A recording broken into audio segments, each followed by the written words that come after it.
So what did you guys learn about rap though? Like from this documentary, like what were your biggest takeaways? Like, because you guys are both like rap at Cypher, like. After watching that, like, how are you gonna incorporate that into your artistry? One thing that he said that was important was, people gotta write. I can't remember who said it, but he said that motherfuckers saying that they don't write their shit, and we can tell. It was Tretch. He was saying like people don't write down their music, and we can tell. You know what I mean? He's like, people need to start writing down their music. And I started taking that away. I was like, word, maybe I need to, because like I had Cypher at Cypher Club just for fun or whatever. But like sometimes in my own time, I actually think of raps, and I'm starting to write them down. Like I'm starting to just put them down into like bars, because I think it'll make your craft that much better. Like just from my small experience, right? I can tell like when I write down my shit and memorize it, it's way better than when I'm just like always coming off with some shit up. When you got some shit memorized, because you could tell those guys that were ciphering in there, they had that shit memorized. Oh yeah. The only one that went off the top was KRS, which I fucking salute to KRS. And I think Snoop at the end was off the top too. Oh, was he off the top too? Yeah, because they kind of like gave a little Easter egg like that. Okay, we'll use that one. Kind of thing, like, because he was just smoking in the studio. Like, he was probably just too zoned out, where he could actually like, cohesively make it a freestyle in one take. No disrespect to Snoop Dogg, but nobody's perfect in a way. Exactly. Right? Yeah, I feel you. No, but he did get it done for sure. No, but you can tell that like those guys memorized that shit and like practiced it, and that's something that I took away. Just like, okay, write your shit down and practice it, because when you start to spit, you can fucking come with some fire shit. You know what I mean? Yeah. The other thing that I took away from it was rap didn't invent anything, but it reinvented everything. I think Grandmaster Caz said that, and I thought, which by the way, I'll get into that in a second, but that was super dope. KRS-One, when he said that like he started rapping from somebody dissing him, because he dissed his jeans. His jeans. Oh my god, that literally describes KRS's whole like I'm such a KRS fan, but that literally describes KRS's whole career, because KRS has took out MCs left and right because they've dissed them, and you know what I mean, and he lived it, like that's how he started rapping, you know what I mean, because somebody dissed him, and it's just like, oh, that's fucking dope, like that's that battle mentality, you know what I mean? I fuck with that. I'm not MTV or BET, I'm HIPHOP. Dope line. Dr. Dre, when he said, in my 27 years I've been away from the studio, or in my 27-year career, he's been away from the studio for 2 weeks. At most 2 weeks. The most. Whoa. Yeah, at a time. You know, man, it takes that kind of level of dedication to reach the top level in your field. Doesn't matter. For anything, For anything. Like, if you think about, like, the top basketball players, you know what I mean? How many days are they in the court? Like, the top hockey players, whatever. You got to be, like, that's got to be your second home, your place of practice, if you want to make it to the top, I feel. Like in the zone, especially as a rapper, like nowadays it's more than just being in the studio, it's being on stage. And sometimes if you want to make it as an independent artist, you got to be your own salesperson. So you got to be in the street talking your shit, always working, marketing, networking, collaborating, and then you all the fucking time take all that back, and you build a Rolodex, and then you're back in the studio and you're backing it up, and then it's like a back and forth kind of thing, push and pull kind of idea. What I took away from it as an artist, however, was Eminem's piece and just learning from the greats. You know, because he talks about learning from Ice-T and Naughty by Nature. Oh, he knew that whole Ice-T song. Yeah, he was repeating it to Ice-T. I thought it was super dope. Yeah, exactly, right? Because like a student. Yeah, exactly. Being a student of the game, because so the titans of rap, and like, you know, the people who push the movement of hip hop the furthest. That's where you're going to learn the most stuff from. Yeah. And not only are you just going to learn their work, but you're going to learn how to push the movement your way. Especially coming from Eminem. You know, like he's the untouchable white kid. On the hip hop exactly. scene. No lie. Kid, and he got there from like practicing what other people have laid down for him. Like he is the reason why people say it's easy to stand on the shoulders of giants. But he himself has become a giant. In the game. Agreed. Like he has his own radio station. He's very knowledgeable. He's Shade 45. And not only that, he's probably like inspiration to those who are seeking sobriety in their lives, right? He's a great guy. But to me, like, aside from the documentary, I think he's like a Coltrane.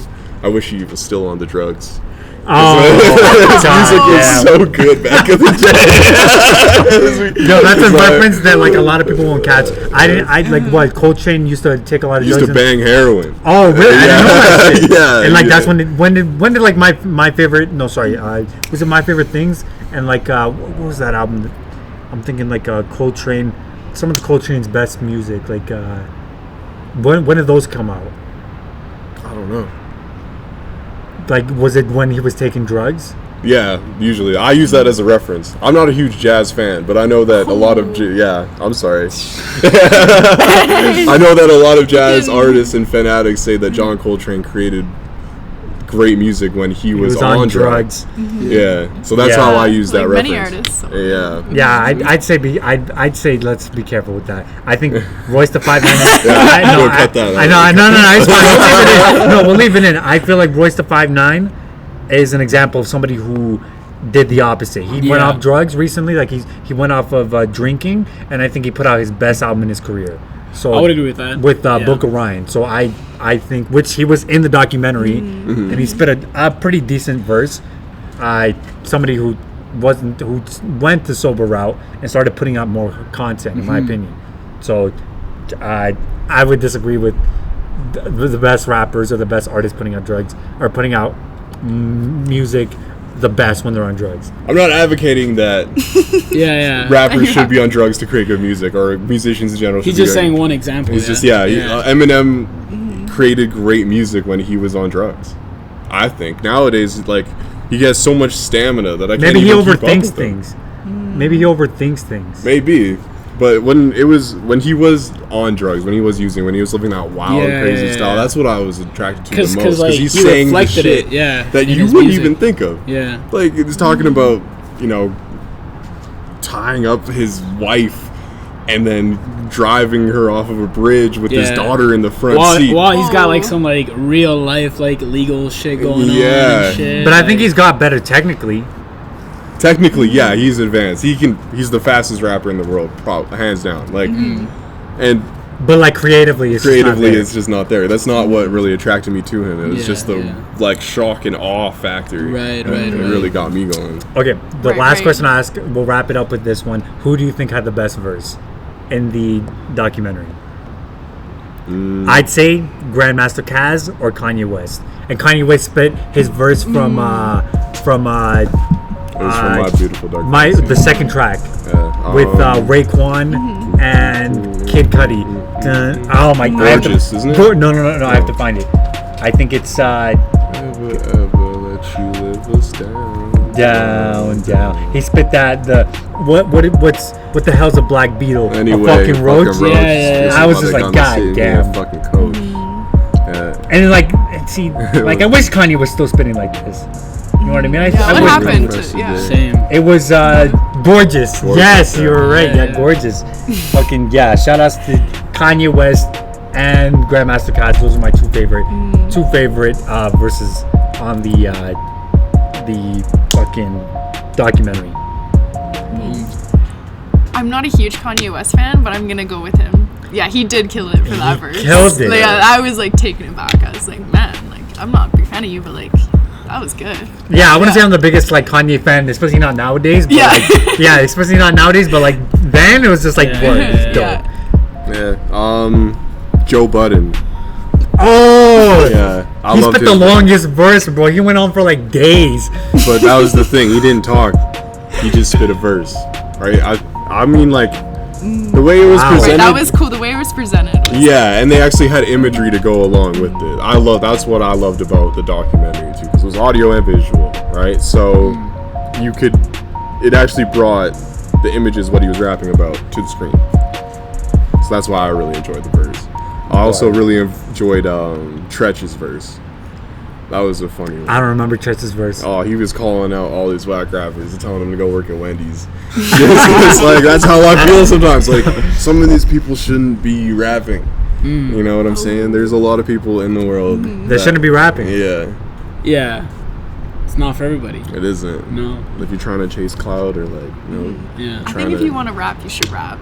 Yeah. But like, yo, come on. But to call yourself a rapper is a different thing. Exactly. When you call yourself a rapper, you put that title on yourself. Then it's there's like expectations. Yes, remember what I was telling you about? That's why I don't want to call myself a rapper, because it's like I know I'm not putting in those hours, and I'm not.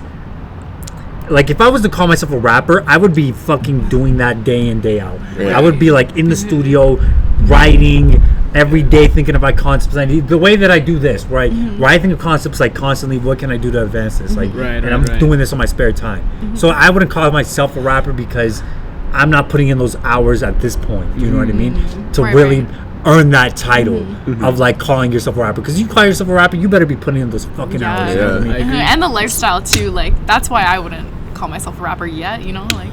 The lifestyle. What do you mean by that?